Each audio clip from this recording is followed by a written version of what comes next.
سلام علیکم و رحمت الله و برکات دوستان عزیزان و تماشابینان کانال حق تجی. من خواهی نیستم و خیانت به ملت و وطن نکردم و هیچگاه در آینده نخواهم کرد.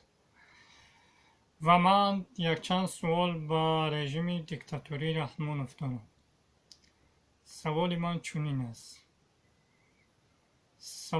چنین است یعنی که شما همچون یک مسئول حکومت جمهوری تاجیکستان هستید، چرا به هلاک شدگان این سرزمین تاجیکستانی تعزیه خود را بیان نمیکنید؟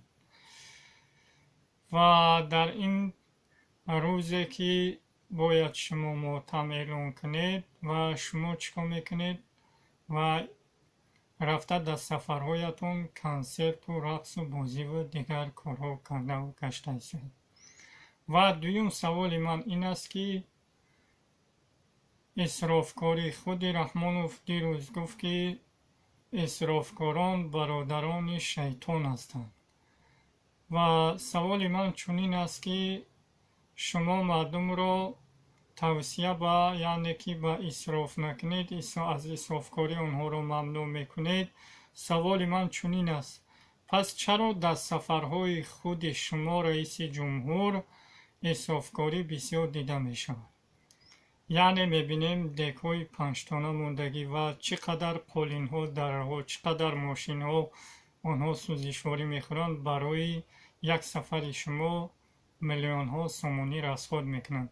پس چرا مادامی که اسرافکاران برادران شیطان باشند، پس شما خود قضاوت کنید که شما هم از همون گروه اسرافکاران هستید.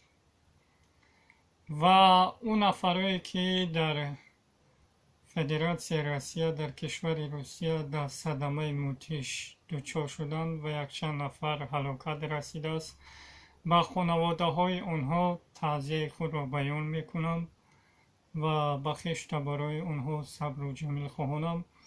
و اون نفرهایی که باز هم یک چند نفر دیگر در این صدمه زخمی شدند، در بیمارخانه ها بستری هستند و آنها شفای کامل از خداوند متعال خواهانم.